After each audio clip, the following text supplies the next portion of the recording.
not said anything you want to say. Thank you. That's actually down there, that's very informal. I'm going to read my speech because I don't trust my memory anymore as I used to. So forgive me if it sounds boring. My talk is not so much about me, but about Anna Essinger and her school, though I figure in it somewhere along the way. And I agree with everything that's been said about the school, but Tante Anna, Aunt Anna, or TA we used to call her. All the teachers had nicknames and were on very personal terms with the children.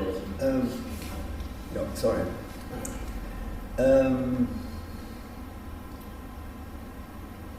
Perhaps I should just explain my name. My name is Brent. My name when I came over in 1938 was Baruch. Lothar very Germanic, Baruch very Jewish. And when I joined the army at the age of 18 in 1943, I was required to change my name to an English name, because had I been caught by the Germans, I would be in double jeopardy as a former German and as a Jew. So all refugees who joined the forces had to change their into an English name.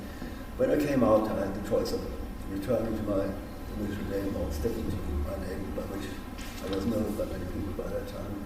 And I actually talked to Anna Essinger about it, and I said, what do you think I should do? She said, oh, you should stick to an English name.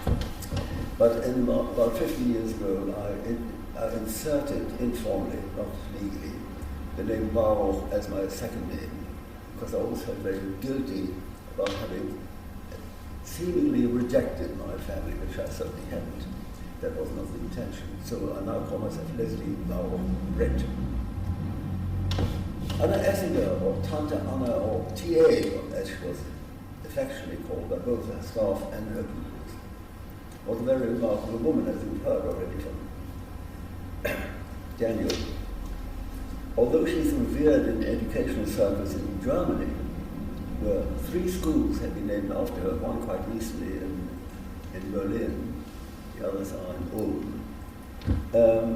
She's virtually unknown in the United Kingdom, except by those of her former pupils who are still alive. There are very few of us now. For example, Peter Morley, Anne-Marie Meyer, Gerd Hoffmann died many years ago.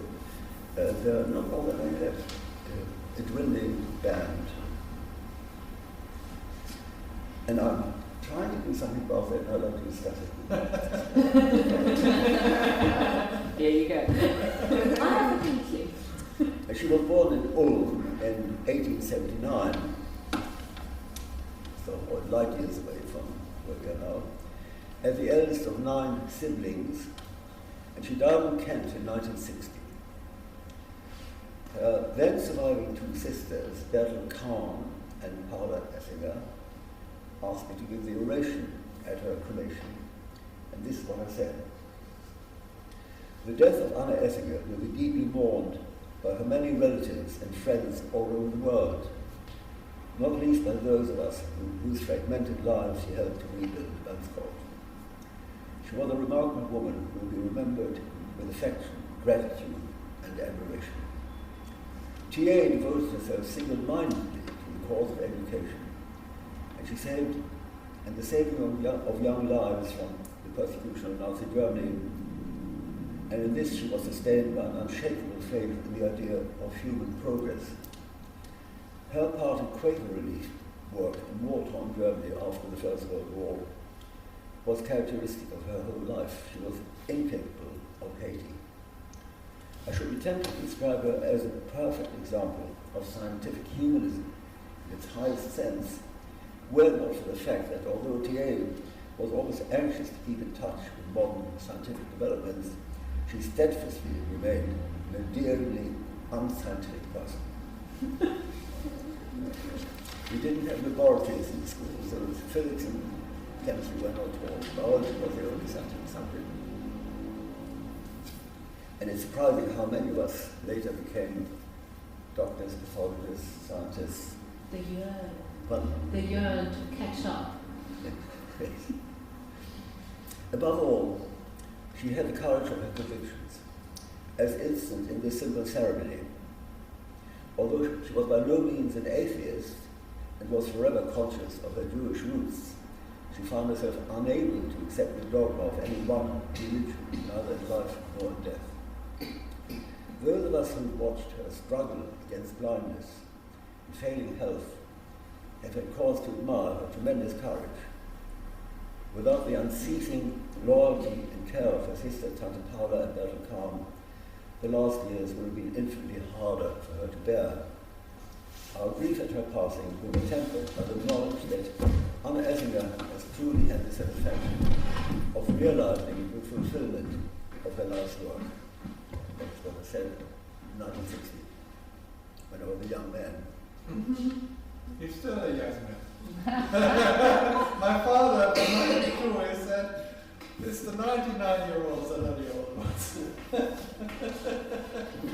So continuing my talk,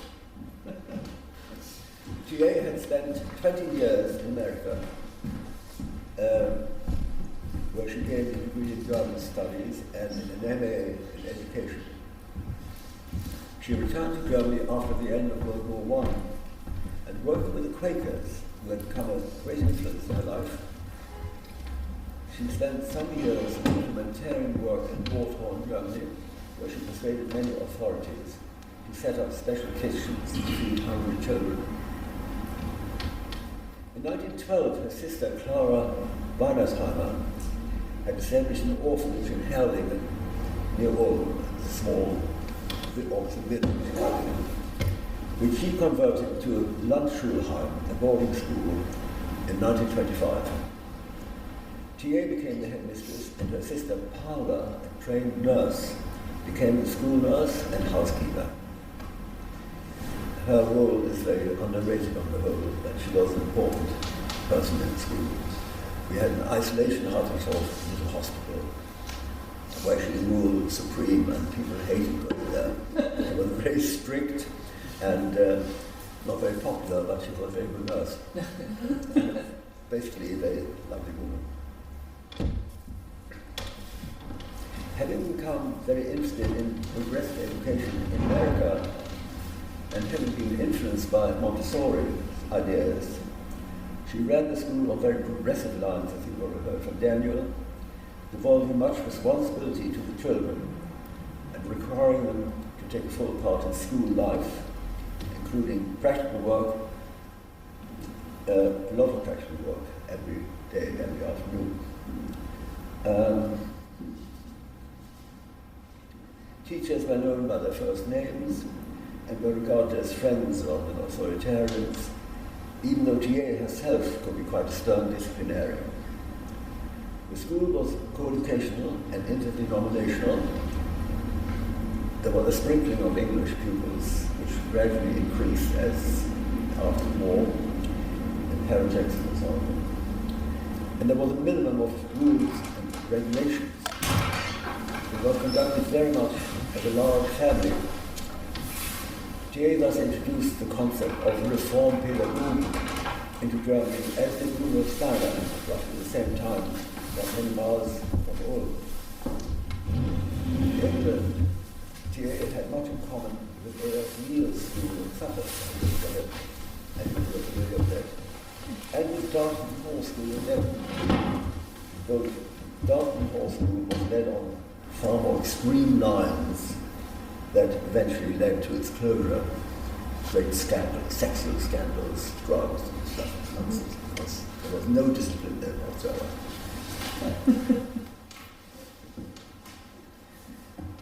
As Daniel has already said, on the day on which she was required to fly the swastika flag on her school building, she did so, but made sure that the building was totally empty. The children were all gone on excursions, so there was no one in the school, as the flag was flying there. She decided it was no longer possible for her to educate children, especially Jewish children, in this new political environment. And she decided to take the school abroad with as many of the children, there were actually about 60 odd of them, and as many teachers as possible. She had already been denounced by the local Nazis who were determined to make life difficult for her, and her decision to leave was very well founded. Highly courageous as well as prophetic. Very few Germans, including my parents unfortunately, didn't see the dangers that were ahead of them. They thought Hitler would be a passing phenomenon. They were very much, in fact, very German. They were Jews, and they were Jews by religion. They practiced their Judaism, but they were also very German, bound up with German culture, and they thought this must be a passing madness, and it wasn't, unfortunately. So having found an old manor house deep in the countryside of the North Downs in Kent, she emigrated with 66 mainly Jewish children and a number of teachers in September 1933, very, very early. The move was very well disguised. She didn't want to draw the attention of authorities to what was going on, and that the children and staff left in small groups independently and then met at the ferry. The Landschulheim became a home for Jewish children under the leadership of Hugo Rosenthal, and it was later in the late 30s liquidated by the Nazis and all the old people. It eventually became old people's home, but was closed down as an orphanage. The orphans were all sent to Auschwitz. The old people who lived there subsequently also all killed. I had the good fortune to be selected by Anna Essinger after arrival in the first of the many Kindertransports in late 1938, by which time it was well established in Kent with about 100 pupils. Anna Essinger actually had a quite an important role in the formation of Brent camp. She'd been asked to help establish it very quickly because these trains, each carrying about 1,000 children, were coming over all the time. And something had to be found for them where they could be temporarily housed and assessed and then passed on to couples or hostels or farms or whatever. And so Anna Essinger played quite an important role that, as did Hannah Bergers and some of her older boys and girls were there as helpers as well. And they actually saved our bacon. You shouldn't say those.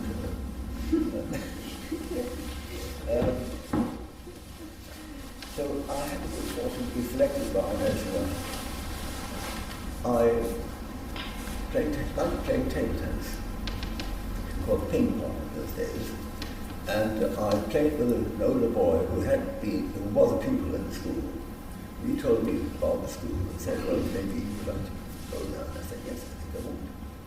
So one day I ran into a very corpulent, short-sighted lady in a doorway.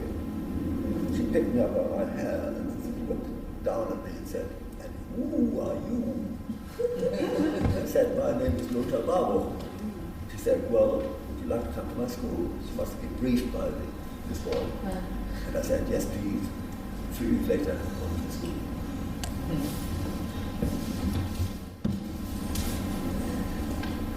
Could we have the next slide, please?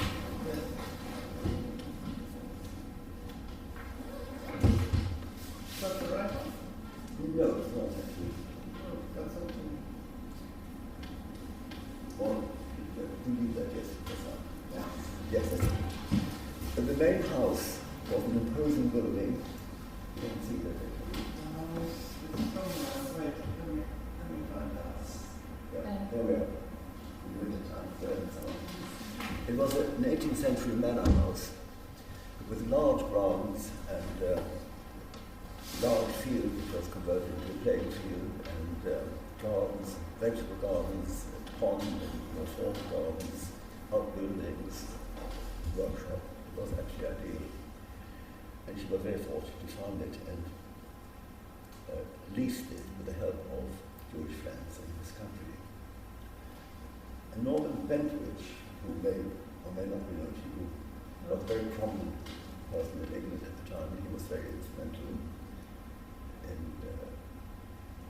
helping Anna Essinger financially in other ways. So the house was quite an imposing building with large ground that included small wood outhouses such as greenhouses and workshop, a pond with a small garden, a row of 3 glass fronted. Next one, please. Which one are we looking at? No, yeah, that's it. A row of 3 glass fronted rooms in the wooden building which were used as classrooms, which I think Ruth and I were taught. Were you Ruth? You recognize it? No. And a large playing field on which soccer and hockey were played, and athletics took place. To enable TA to take in some 50, next slide please, or 60 children from the kindertransports, she had to arrange for 2 long huts with small rooms on either side of the central corridor to be built, the so-called boys' houses. Is that the right one? No? What did that? Oh. I think it's No, yeah, where is it? They're a bit muddled up. These boys' houses were meant for older boys. They were cubicles, and the boys were very proud of their cubicles because they polished the floors and competed with each other about who had the best polished floor, and they passed these on to their friends as a special favour, and they had a certain degree of independence there. The older children had built an open-air amphitheatre with a background of large firs behind the stage. It's further to the front. It's the one with the Mozart. Yeah. Well, yeah. And this was used for theatrical and operatic productions and the annual open day celebrations. And the life of the school was regulated by a vast brass bell which hung outside the school at the back, outside the main building, which was rung during the course of the day to indicate waking up, meal times, and the start of lessons. This bell has quite a history actually. It's big, that big. And when the school closed down, no one wanted that bell. So my friend Ernst Weinberg, who lived in California by that time, said, I'll have it. I shipped over to him, and he hung it outside his house in the backwoods of California. Every time I visited him, he rang the bell. But about 10 years ago... Would you like some water? Yes, please. About 10 years ago, nothing about that, it was returned to the school building and fixed on a wall there with a little plaque explaining the history of this bell. So any old Scotsman who goes to revisit the school building can go there and ring the bell. The people in the house are very friendly and they're very proud of the association. Actually, the main house has been divided into 3 townhouses, and so the bell is actually at the end of the building. Well done. Thank you very much. That's very good.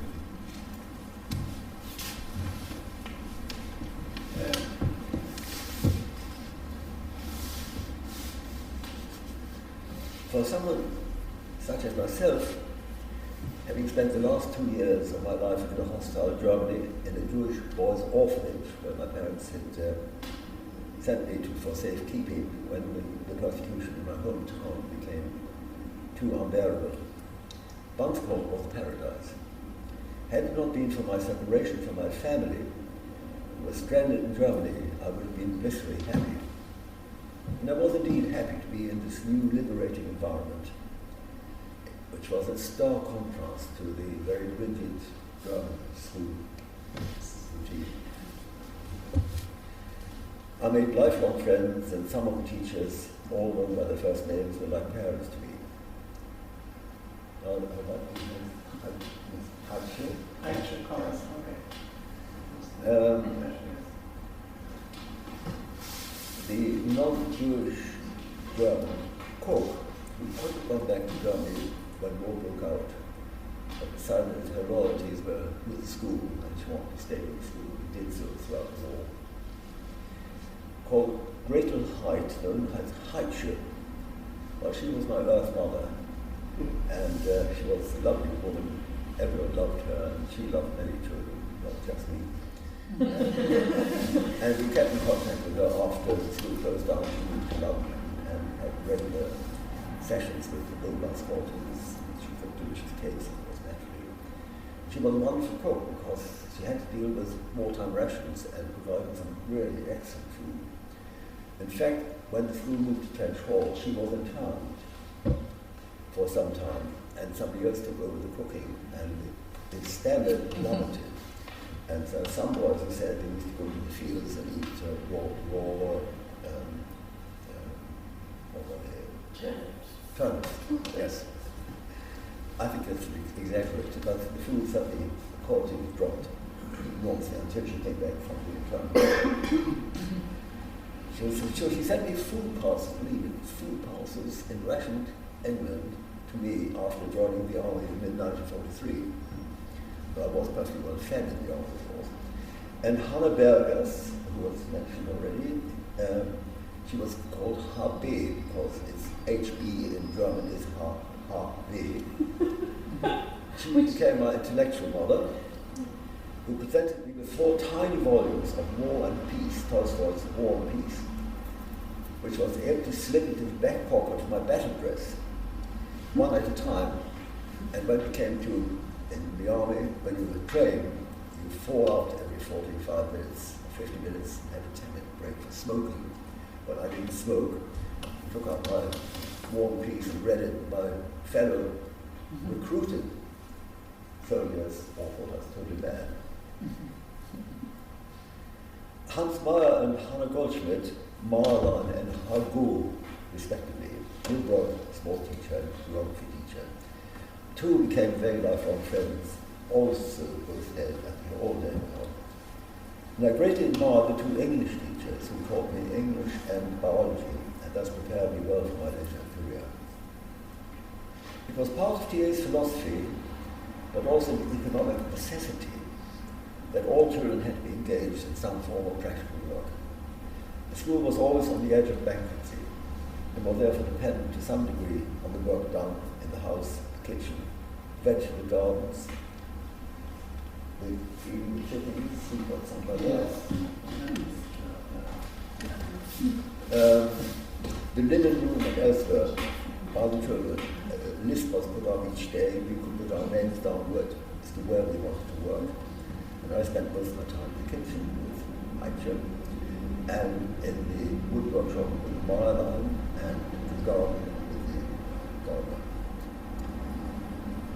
So this work was done in the hour or so between the afternoon rest period, which was never strictly observed. We were supposed to lie on our beds, not walking, unless TA happened to come by with her stick, and we heard her arriving, and immediately, of course, everything was wonderful. That also applied to speaking German. We were supposed not to speak German, which of course we did. And again, whenever TA with a stick came anywhere near, we wrote into English. The teachers could be paid only pittance, but none of them were there because of the pay, that's for sure. Many of them were hugely overqualified. For example, one of the gardeners was a superb piano player, and the boilerman an acclaimed theatrical director. So we had wonderful musical recitals and a succession of well-directed plays performed by the pupils. Part of the magic flute, which I think you already seen, it's there actually, was first performed in 1939. It was the Papagena plot of the magic flute. And our French teacher was our music teacher was Papagena, and my English teacher, an Englishman, was Papageno, both in the courses. They were performed in the amphitheatre and subsequently by invitation from the so-called Red Dean of Canterbury Cathedral, who was a very left-wing, well-known man with left-wing views, and very sympathetic to the school, and he invited us to perform this magic flute in the chapter house of the cathedral. Were the children happy? On the whole, they were. For most of us, Bunscourt remained our home to which we returned on a holiday or army leave, or to reunions organised a number of times in a large garden-like park-like garden, or garden-like park of Hans Meyer, continued nearby. There were some children who were deeply unhappy, I should say, including a friend of mine. They were usually single children from a family who would come straight from their parents into this communal life and just couldn't cope with the communal aspects of it. Despite the fact that they were obviously rescued, but they were some very unhappy children for that reason. So this continued until the school closure in 1948. In the meantime, it had already been, as Daniel mentioned, in 1940, it was required to leave Bunscourt within 10 days. And Essinger was given 10 days to find a new home for the school. This was in the middle of war. So he turned around and found this building in Shropshire called Trench Hall, near Wem in Shropshire. And it was a bit on the small side, so she had to restrict the number of pupils somewhat, but it was quite a good substitute. And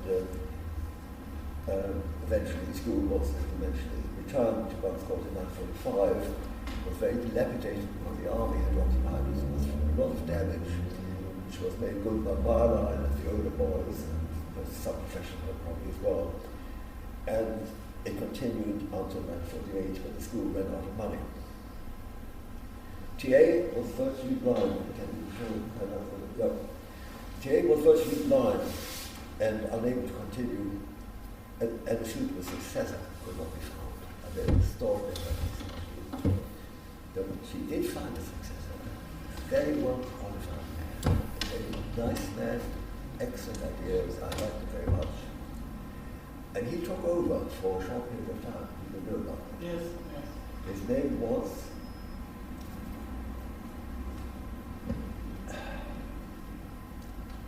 now.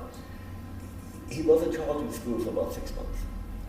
But TA went on living within the school grounds in the isolation hut which had been made a comfortable home for her. And she constantly interfered with him. She didn't think it was doing the right thing, it should be this and that and the other, and eventually she said, it's no good, you have to close the school, which was a tragedy because it would have been a fair.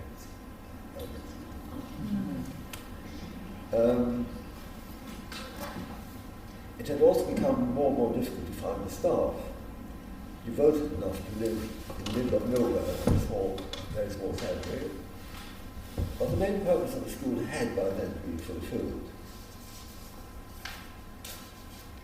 Yes, she did ask another boy of my age, slightly older, and me, whether the two of us could continue the school. Neither of us we were only just starting our university training, and we told her, well, no, it's not really on. Maybe after we finished our university training, but we aren't ready for it. And I think that's actually right. It was in there or something. But she was so desperate that she asked, and she trusted us. She asked. TA herself never taught in her school, but she was the person who made sure that it was run according to her educational ideas. She was its principal organizer and money raiser, and she appointed all staff. Her organizational skills, despite her gross nearsightedness, were indeed legendary. Not only had she taken the school from southern Germany to Kent, but in 1940, when the North Downs became a protected area, she was given 10 days to move her school elsewhere. In that short space of time, she had found another suitable house, Trench Hall, with stables that could be converted into bedrooms, and with a workshop, vegetable garden, and extensive grounds near Wem in Shropshire. The school moved en bloc within the allotted time. It continued there until the end of the war, and in 1945, she was virtually blind by then. She returned the school to a somewhat dilapidated Bunscourt. The army had occupied it for 5 years. All damage was made good with the help of Marline and the bigger boys. The school had been co-educational, but there had never been a pregnancy or any scandal. The only sex education I ever received from TA was when a group of boys, including myself, were told by her, well, if you ever feel the urge come upon you, take a cold shower.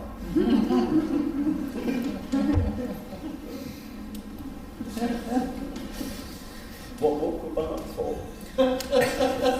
Her sense of humour was not her strongest point, and some pupils were even afraid of her being rather corpulent and wearing extremely thick glasses. One boy likes telling the story, I don't think it was Harold Jackson, that GA opened the door, which happened to be a toilet, and he was sitting on the toilet seat, and said to him, "Sit up straight, boy."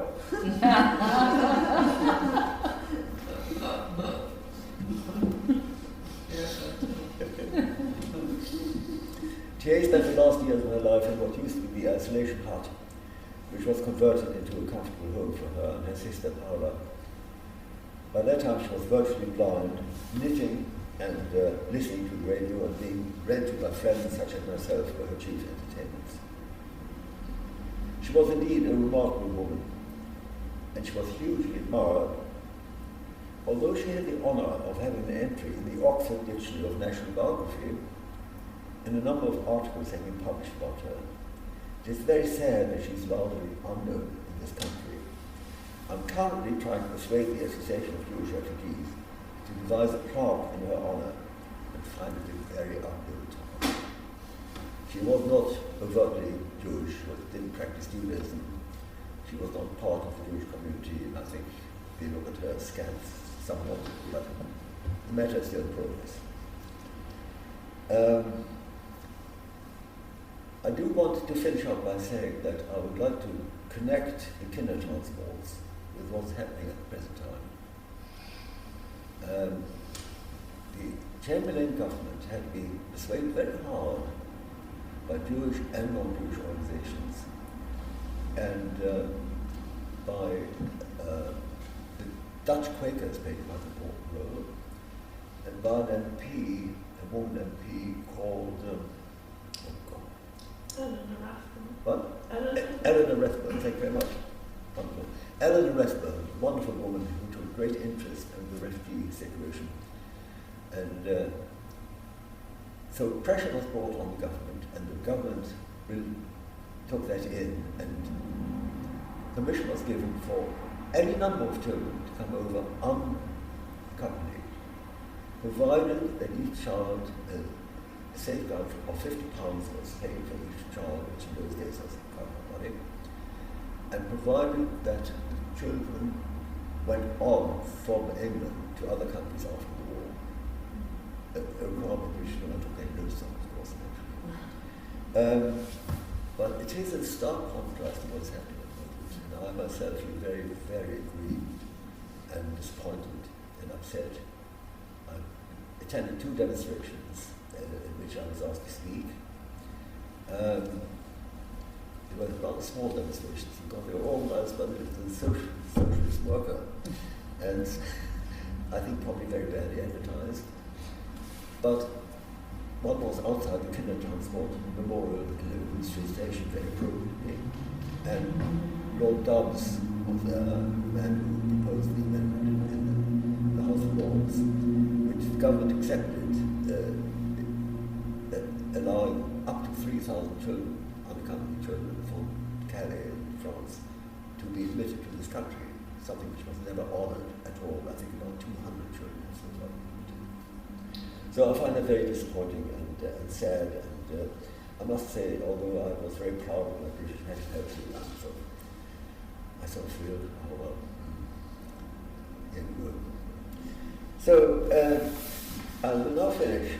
I want to say that I want to present Stephanie with a copy of my autobiography from the school, which you may or not want to treasure. But I gather you have two libraries, one for the staff and one for the children. Yes. So should I provide you with a second copy? I think this is the right one for the staff, and they can then share your It's story. dedicated both, but Yes. I can provide you with one, with another one. I mean, I wouldn't say no, let's put it that way. But I'll describe these two children. yes. And I have three other copies here, should anyone be interested in buying it. So it will cost £50 that trade. So I had an extraordinary life in this country. As a scientist, as a parent, father, and grandparent, and I'm very happy to be here. Well, I was until Brexit. I do feel that both Britain and America, so much hate has been let loose. I mean, in America it's just appalling what's going on there. And here too, the three judges, senior judges, one of whom I've actually met, a very nice man, and are being attacked by the Daily Express and the Daily Mail as enemies of the people because they ruled that Parliament had a say in Brexit. I find this very dispiriting.